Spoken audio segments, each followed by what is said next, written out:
Is AI just hype, or is it undiscovered potential? And what does this mean for business? We discuss this and more today on Technology for Humans.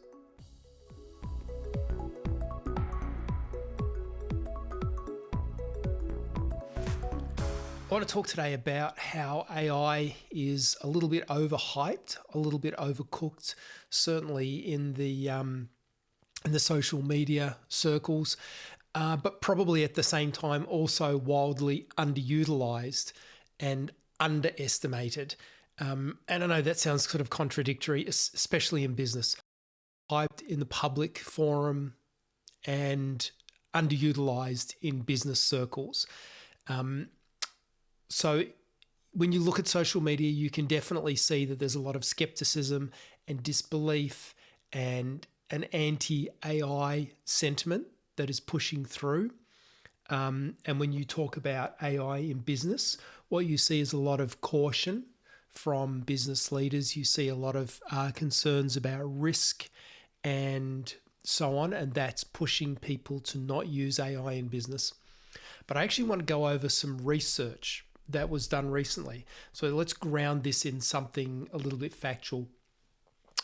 So this is a survey that was done recently in the US by Pew Research Center. Link is going to be in the description of this video because I'd like you to read it. So this was just it's very recent information, recent data. I think survey is as of February. Yeah, as of February. So I'm looking at the same graphs you are on the screen here at the moment. So we're talking specifically about chatbots, and they're talking about things like ChatGPT and Gemini and so on. So predictably enough, the use of chatbots has increased, but probably not quite as much as I had thought. So in 2024, chatbots were actually 1/3 of the community. And I suspect at that time in 2024, if you cast your mind back, it was probably a lot of novelty value at that time. It was rewrite this article in the voice of a pirate, that sort of stuff, right? 2026, it's around about half the population using chatbots, and we'll have a look at the how much they use it in a moment. Probably more useful though, like they're using it to actually do work. But it's lower than I thought. It's lower than I figured. And I guess that's because people I speak to are obviously using AI and chatbots, or at least experimenting at the very least. I wouldn't have thought there was 50% of the population, or actually a little bit more, that weren't using them at all. We don't have any insight into why they're not using them. Is it because they don't trust them? Is it because they never understood how to use them or why to use them? Or is there a fundamental disagreement, i.e. stealing someone else's work or producing something that's soulless or something like that? Now, if we look at the next graph, which is looking at those people who do use chatbots, so that 50%, 25% several times a week or less. So, that's they open it once or twice in the week. But we have 24%, almost a quarter of the population using chatbots every single day, sometimes a few times a day, sometimes almost constantly, 4% of the population. That 4% of the population is probably software developers. All right, so having a look at the next graph that Pew Research has put together, we're looking now at the percentage of US adults who say that they think the impact of AI on society or them personally over the next 20 years will be positive or negative. And I was astounded to see that 40% believe that AI will have a net negative effect. And it seems to be the greater majority. More people think that than a positive by quite some degree. And then we have a roughly equal amount or slightly more who are really not sure, or maybe neutral on the subject, waiting to see what happens. Only 16% is what this means, is positive about AI having a good effect on the future, on society, and then 23% on them personally. It's further away from what I thought. And we're going to talk about why I think that might be in a second. The next graph is looking at age groups, and it's mostly younger generations who have the greater concern. 48% of 18 to 29s as opposed to 37% of 50 plus. Again, I'm going to have a look at why this is in a second. Americans largely think AI will make their personal information less secure. 71% say less secure. If they really knew, this should probably be at 100%. But anyway, this one is probably the more accurate. More secure, I don't think so. Maybe there's a potential to make things more secure, but remember, for everything that's made more secure, that same tool can make things less secure. So I tend to agree with the less secure on this one.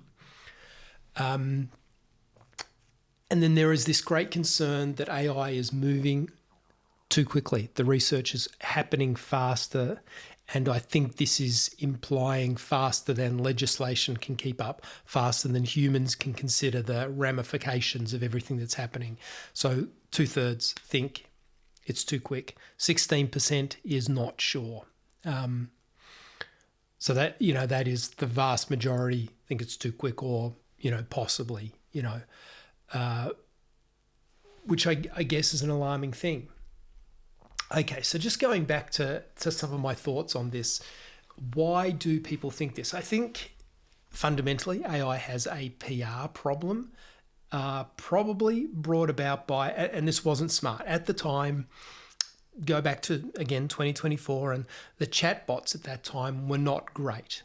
They were funny, and they made the most hilarious mistakes that were super obvious, and people used them as a fun thing. But we could also see the future in that. Around the same time, we started to see the image generation tools, and arguably they were smarter and they were more pervasive for a short period of time. And those AI image tools, the image generators, could generate images in the style of a particular painter or in a cartoon style or things like that. And that, I think, did great damage because people were at will pretending to create images of great artists or of popular figures or of, movie stars and so on. We all remember Will Smith eating spaghetti. And it was very, very obvious from that the only way they could do that was to make direct copies and to have ingested the knowledge and information of things that they probably didn't own. And that was very obvious in the output, in the results. And that had a negative PR effect, although it was fun at the time, which has probably lasted to this day. I think that's part of it. Another part of it was the hype and hysteria, I'm going to say that, around AI being used to cheat. And people saying that students would be able to type a prompt into a machine, get a response with their essay in it, type the question in, get their essay back, copy that into something that they submit, and their homework is done. Well, I can tell you nobody is doing that. And if they are, they get found out and discovered really, really fast. It was never a good idea. It was never a practical thing for anybody to have done. However, the hysteria around that has meant that students were made to feel from the get-go that AI was dangerous and should not be used. And they are completely affected by that today. And that is, I'm afraid it's anecdotal, but these statistics bear that out. Why is it that the greatest anti-AI sentiment comes from university and college campuses? It's because that's where the negative PR has had the greatest effect. There is also, this term slop is part of the negative PR. And if you wanted to devise a campaign, if it was an intentional campaign, using the term slop would have been masterful. But I don't think it's an intentional campaign, unless someone wants to correct me. Has had enormous effect, So that's my thoughts. I could be wrong. Now, why did I say at the outset of this video that it is underutilized in business? AI is underutilized. Well, because obviously there were those initial concerns around security, around contamination of data, around accuracy of information, and all of that has led to business not adopting AI. We also had at that same time very, very unfortunate effect. That is large enterprise grabbing onto the tools and throwing them at everything they could and calling everything AI powered and bundling the most outrageous things into their products that they could put together at a moment's notice, and then charging users like yourself more money for those things. A good account executive or salesperson would sell us the increase licenses, and we bought them, and then we used the tool and we went, well, that one doesn't work and that one doesn't work, and I would never use that, and why did they even include this because it doesn't work?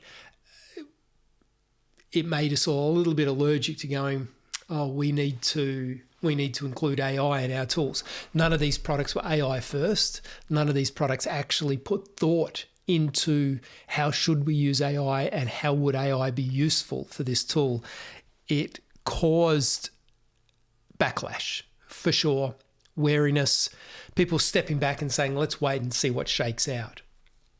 So really, I think today the greatest user of AI tools in business is software developers, because the advantage there is undeniable, cannot be questioned, cannot be, well, it can be faulted, but it's a net positive that almost universally is accepted by developers and the developers' clients, because it means probably better pricing and better results for them. So how does a business use AI then? There is a correct way to do it, but it is to do this. Plan it out first. Think about what you need. Make sure your data is set up for it. Make sure the other tools in your business are set up for it. Do that first and then consider, is AI right for me? Is it appropriate in this instance? Try a small pilot and expand out from there. The hype around AI is this thought of magic. AI will take over Hollywood. AI will write our emails for us. AI will be able to do 80% of the work for us. None of that was ever true. It is definitely not true today. And maybe one day in the future, it could be true. I don't know. But it's not today, and that's where we are today. So don't give in to the hype. Don't give in to the magic of it all. Get stuck to the reality of what is your workflow. How could I improve my workflow? And finally, I want to say this. Don't start with the tools. Start with the systems in your business. Start with the data. Start with what is connected to what. Start with, can I get rid of some of my SaaS platforms? Can I get rid of some of the things that I signed up for that I probably shouldn't have? Start with that. Don't start with the, hey, I'm going to implement ChatGPT everywhere I go. As I'm doing with one client right now. Run it as a pilot. Start with a small cohort of employees and run a pilot. So going back to the top, is AI hype or is AI reality? AI absolutely is reality and absolutely is here to stay and absolutely will bring about a better future for all of us. But it's not the case today. Be cautious with what you implement and do it with thought, consideration. Bye.